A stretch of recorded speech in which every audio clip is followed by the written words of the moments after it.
Let's talk about Shakespeare's The Taming of the Shrew. We don't actually know when it was first performed. There was a similar play called The Taming of a Shrew that we have records of around the same time, around 1590 to 1592. So Shakespeare's play The Taming of the Shrew and an anonymous play called The Taming of a Shrew. Scholars don't know which one came first. Scholars don't really know whether one was a draft and the other was a revision.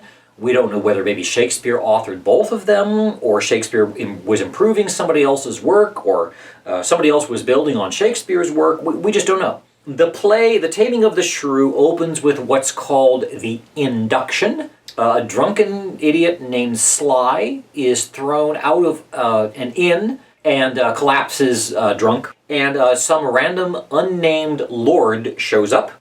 If I tell you he's a lord, you might think some of this dialogue is unnecessary. But Shakespeare couldn't just have a camera angle panning across the lord and his train as we see them coming, through the hills and pulling into the inn yard here. Shakespeare works with what he can work with, and that's words. So this dialogue in this induction establishes this lord as playful and rich and idle. He's bantering with his companions about which dog is the best hunting dog and which horse is best. We know they're status conscious.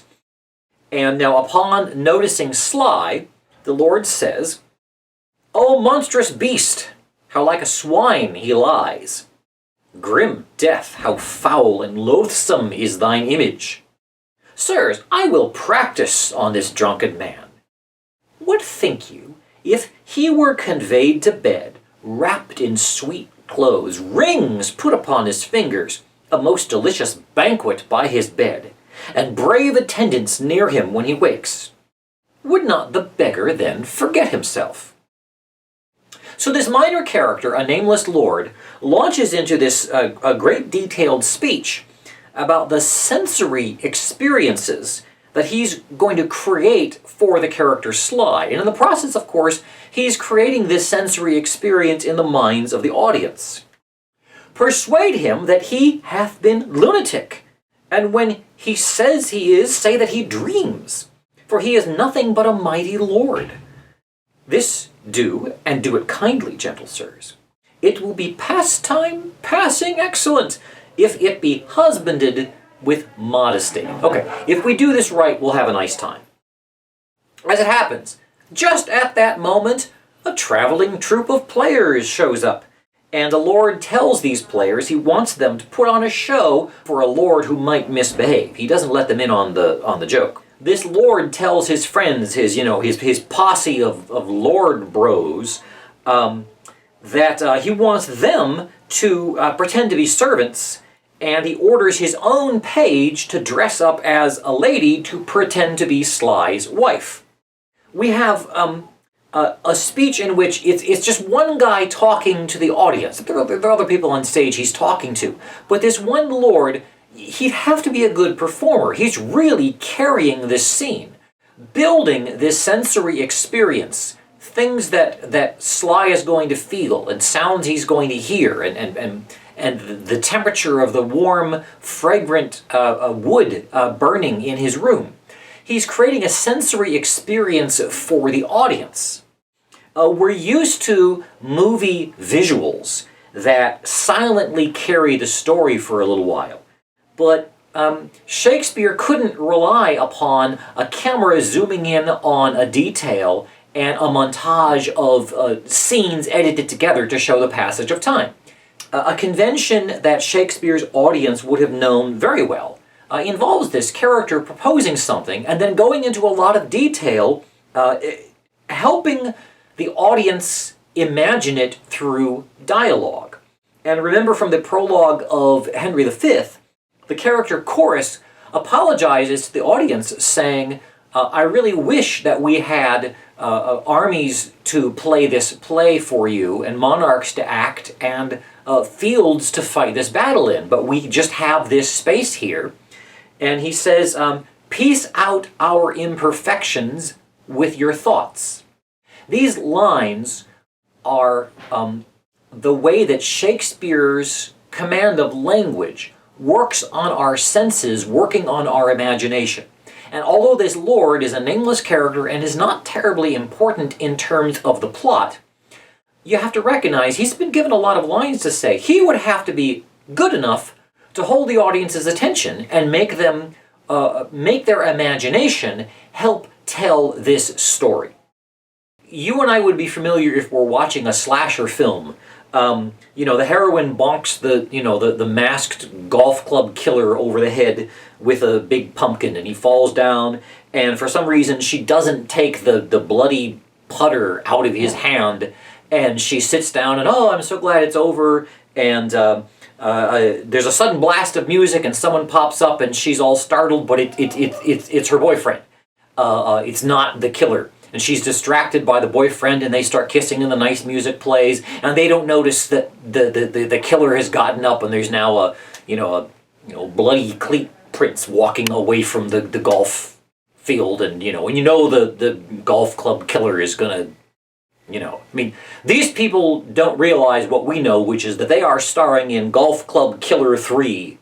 I was having fun with that convention because I figured you knew it well enough that we could have some fun together, and I was just spinning a story that used bits and pieces from conventions that you use pretty well.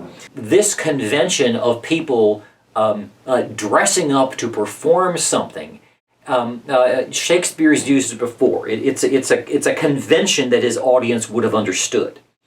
Now, I mentioned a little earlier, one practical reason for this nameless lord giving a speech in so much detail is that the other actors need some time to go backstage, climb up the stairs, and appear. The stage directions simply say they appear aloft.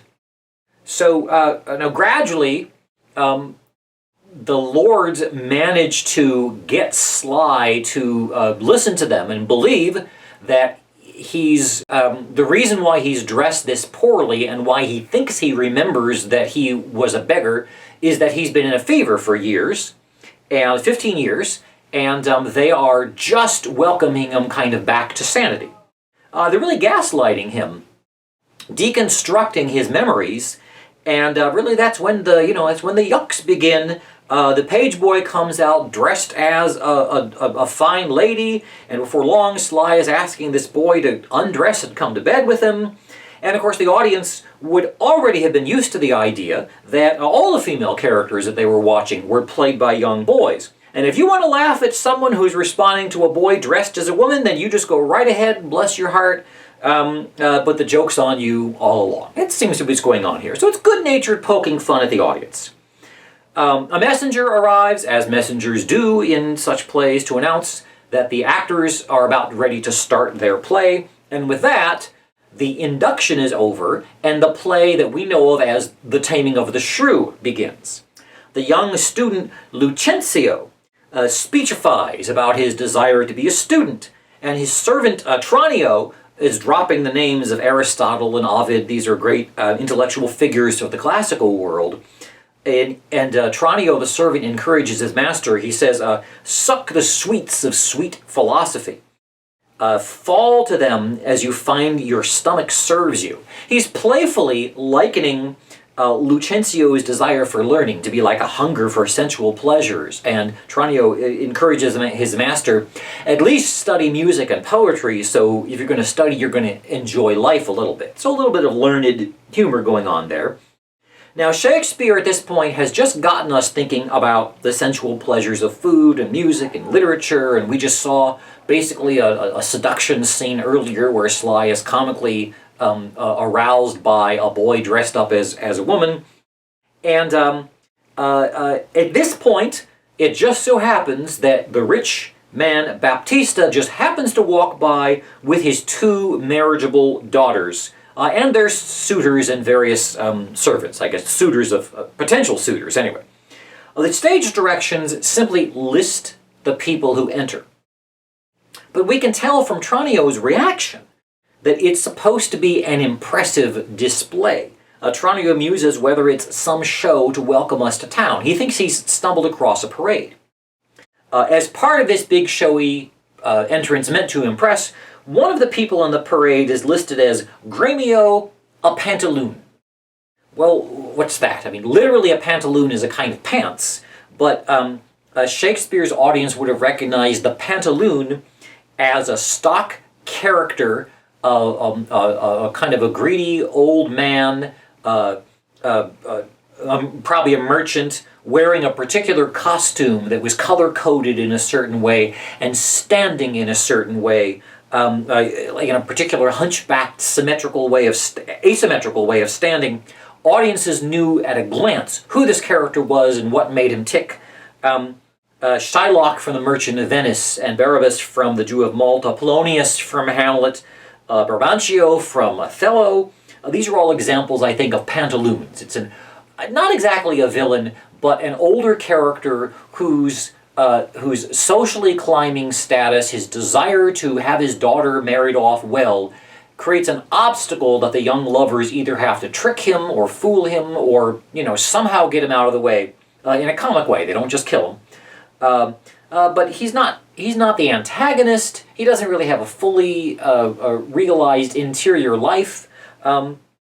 He's just an obstacle that the young lovers have to get around. So in this play, Baptista reminds Gremio and another suitor named Horatio. So Gremio was one of the suitors, and Horatio was also part of there. He's telling them there's no point in asking him again. He's not going to entertain any more suitors for the younger daughter Bianca until the older daughter Caterina is safely married. And Gremio says of Caterina, she's too rough for me. Well, we get the idea that Caterina is a handful. She threatens to comb your noddle with a three-legged stool and paint your face and use you like a fool. A nice bit of rhyming there. This is very convenient for us, the audience, to understand what's going on. And Lucentio, of course, overhears it as well. If this were a movie, the camera would cut to Lucentio, looking, and he's, you would see him, his expression would change. And the camera would cut to what he's looking at, and you see the pretty young Bianca. And then you would cut back to him, obviously in love. The camera visually would be able to tell you he spots her and falls in love. But the audience does not have the benefit of a spotlight or a close-up camera to tell them what they're supposed to look at. The audience, their attention needs to be drawn back from this crowd of fancily dressed characters, away from them and back to Lucentio and Tranio. So Tranio makes a comment.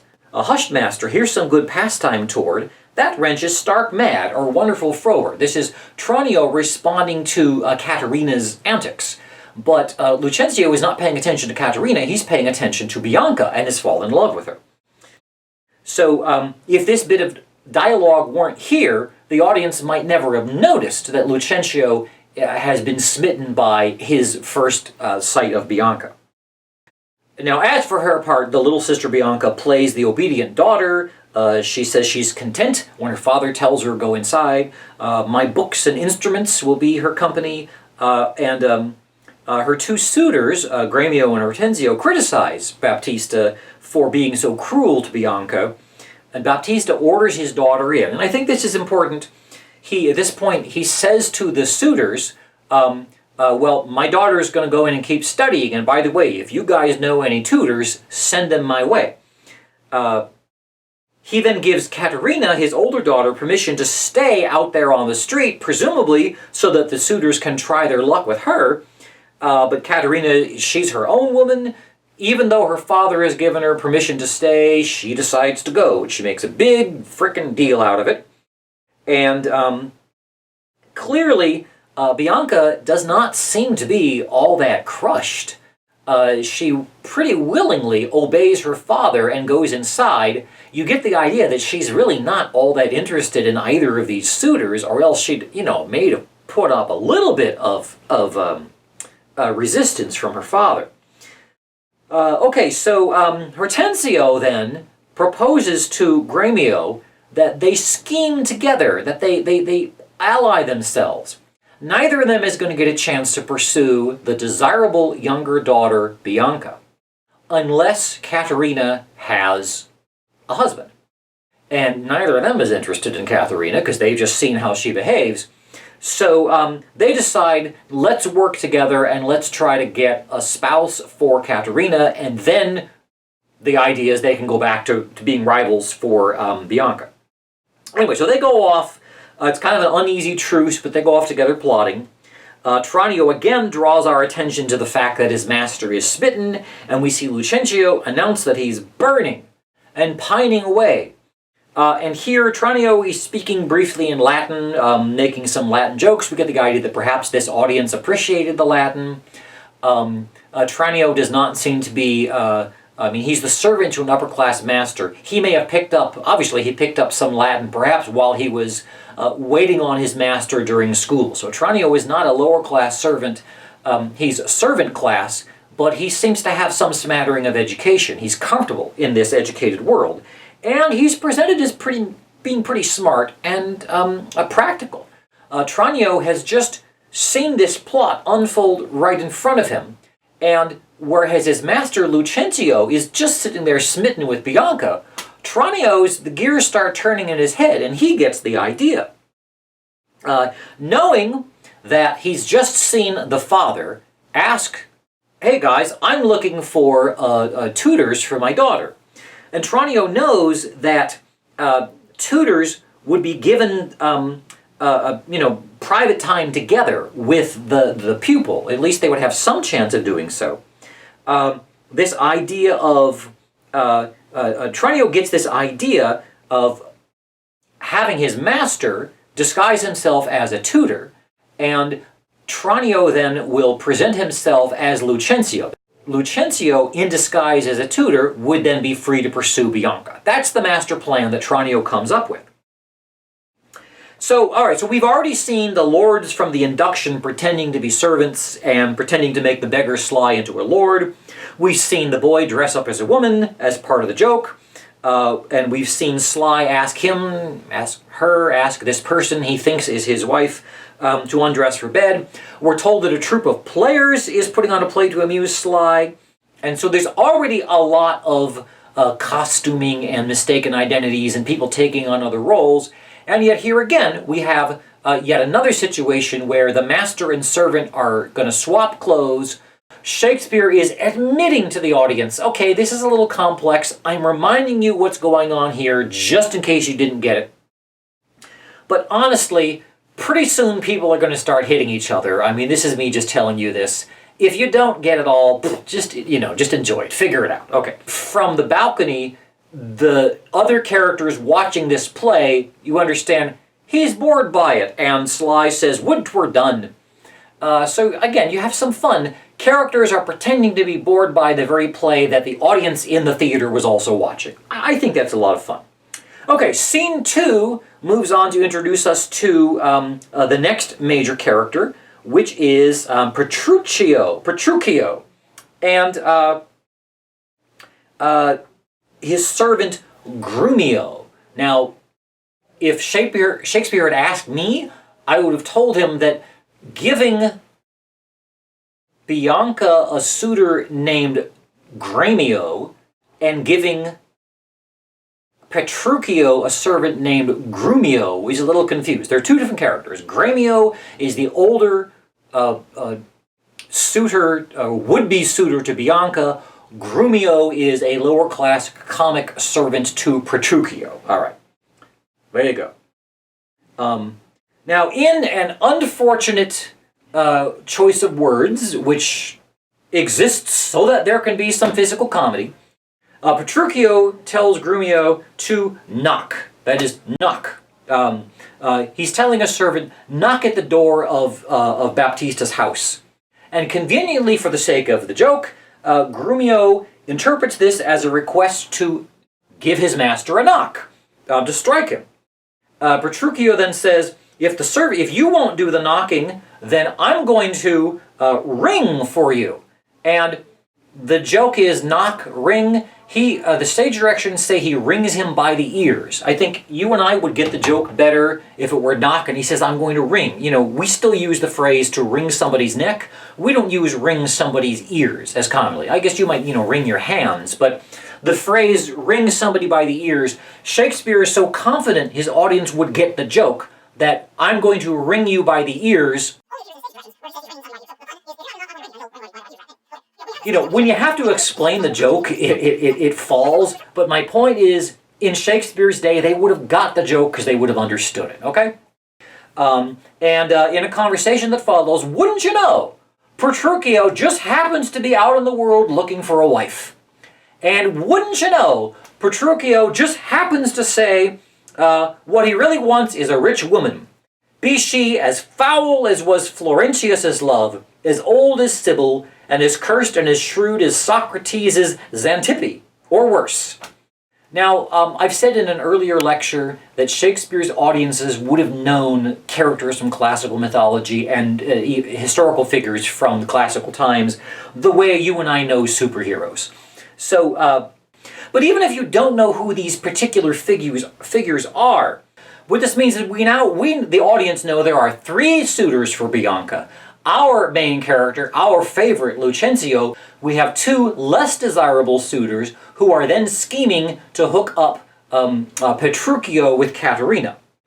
And, and meanwhile, Sly the drunken idiot is up there watching all this, and like Statler and Wolof from the Muppet Show, is calling down from the balcony saying, "You're boring!" Okay, so that's the setup that we have here.